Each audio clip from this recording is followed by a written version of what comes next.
Hello everyone, welcome to my YouTube channel. ഇന്ന് ഒരു breakfast റെസിപ്പിയാണ്. നല്ല ചൂട് നൂലപ്പവും ഒരു അടിപൊളി ഗ്രീൻ പീൻസ് കറിയും. ഞങ്ങളുടെ നാട്ടിൽ നൂലപ്പം എന്നാണ് പറയുന്നത്, ചില സ്ഥലത്ത് ഇടിയപ്പം എന്നും പറയും. എന്തായാലും കക്ഷി രണ്ടും ഒരേ ആൾ തന്നെ. ഇതിനായിട്ട് ഞാൻ 1 കപ്പ് അളവിൽ നൂലപ്പപ്പൊടി, അതായത് നമ്മുടെ അപ്പപ്പൊടി എടുക്കുന്നുണ്ട്, അതേ കപ്പിൽ വെള്ളം എടുക്കുന്നുണ്ട്, പിന്നെ കുറച്ച് ഉപ്പും. ഇതൊക്കെ ഇട്ട് നന്നായി കുഴച്ച് അടിപൊളിയായിട്ടൊന്ന് സെറ്റാക്കി വെക്കുക. ഇത് ഞാൻ കോക്കനട്ട് യൂസ് ചെയ്യാതെയാണ് പ്രിപ്പയർ ചെയ്യുന്നത്. കോക്കനട്ട് ഇട്ടിട്ടും നോർമലി നമുക്ക് ഇടിയപ്പം, അതായത് നൂലപ്പം ഉണ്ടാക്കാം. അടിപൊളിയായിട്ട് വരും. നല്ല സോഫ്റ്റ് ആയിട്ടുള്ള നൂലപ്പാണ്.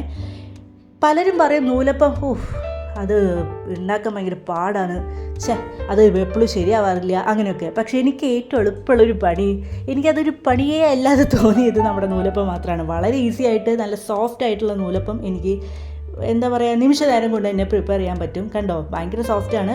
തേങ്ങ കൂടി ഇട്ടാൽ പറയണ്ട, നല്ല ടേസ്റ്റാണ്. ഇനി ഇതിന് പറ്റിയ ഒരു ഗ്രീൻ പീൻസ് കറിയാണ്. അതിനായിട്ട് ഞാൻ നമ്മുടെ ഗ്രീൻ പീൻസ് തലേദിവസം വെള്ളത്തിലിട്ടതാണ്.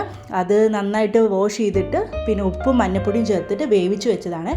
ഒരു 6-7 വിസിൽ വരെ നന്നായി വേവണം, അത്ര തന്നെ. ഇനി ഒരു ഒണിയൻ എടുത്തിട്ടുണ്ട്. ഒരു പാനിൽ അത് വെച്ച് കുറച്ച് എണ്ണയും കുറച്ച് ഉപ്പും ഇട്ടിട്ട് നന്നായിട്ടൊന്ന് വഴറ്റാം. അടിപൊളിയായിട്ട് വഴറ്റി വരണം.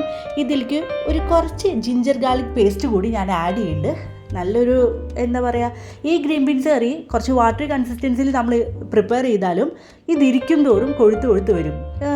അതുകൊണ്ട് അതിൻ്റെ ഒരു ടേസ്റ്റ് ഒരു പ്രത്യേക ടേസ്റ്റ് തന്നെയാണ് ഏതായാലും. ഇനി ഇതിലേക്ക് വേണ്ട മസാലാസ് ഞാൻ എന്തൊക്കെയാണെന്ന് പറയാം. വളരെ ചുരുങ്ങിയ മസാലാസ് മാത്രമേ ഞാൻ ഇതിലേക്ക് യൂസ് ചെയ്യുന്നുള്ളൂ. ഒരു 1/2 സ്പൂൺ മുളക് പൊടിയും, 1 സ്പൂൺ മല്ലിപ്പൊടിയും, ഒരു 1/4 സ്പൂൺ ഗരം മസാലയും. വേറെ ഒന്നും വേണ്ട. ഓൾറെഡി മഞ്ഞൾപ്പൊടി ഇട്ടിട്ടാണ് ഞാൻ പീസ് വേവിച്ച് വെച്ചിരിക്കുന്നത്. അതുകൊണ്ട് മഞ്ഞൾപ്പൊടി ഞാൻ ഇതിൽ ഇടുന്നില്ല. ആദ്യം പൊടികളൊന്ന് ചൂടായിട്ട് പിന്നെ ഈ നമ്മുടെ ഒണിയനായിട്ട് മിക്സ് ചെയ്ത് വരും. ഇത് കഴിഞ്ഞിട്ട് നമ്മുടെ ഗ്രീൻ പീൻസ്, വേവിച്ച് വെച്ച ഗ്രീൻ പീൻസ് ഞാൻ ഇതിലേക്ക് കൊട്ടും. ഇത്രയേ ഉള്ളൂ. കറി ലീവ്സ് ഇടാൻ നിങ്ങൾക്ക് എങ്ങനെ വേണമെങ്കിലും പ്രിപ്പയർ ചെയ്യാം, നിങ്ങളുടെ ഇഷ്ടം. ഇതിപ്പോൾ നമുക്ക് കാണുമ്പോൾ തോന്നുന്ന ഒരു വാട്ടർ കൺസിസ്റ്റൻസി അല്ലേ എന്ന്. പക്ഷെ അല്ല, ഇത് ഇരുന്ന് കൊടുത്ത് അടിപൊളിയായിരിക്കും. ഇനി ആ ഫ്ലെയിം ഓഫാക്കിയിട്ടുള്ള ഫൈനലായിട്ടുള്ള ഒരു ലുക്ക് കാണിച്ചു തരാം. കുറച്ച് മല്ലിയില കൂടി തൂകിയിട്ടുണ്ട്. നല്ല ടേസ്റ്റി ആയിട്ടുള്ള അടിപൊളിയായിട്ടുള്ള ഒരു ഗ്രീൻ പീൻസ് കറിയാണിത്. അപ്പത്തിൻ്റെ ഒപ്പം, ചപ്പാത്തിയുടെ ഒപ്പം, ഇടിയപ്പത്തിൻ്റെ ഒപ്പം, നൂലപ്പത്തിൻ്റെ ഒപ്പം, ഏതിൻ്റെ ഒപ്പം വേണമെങ്കിലും നമുക്ക് കഴിക്കാം. നല്ല ടേസ്റ്റാണ്.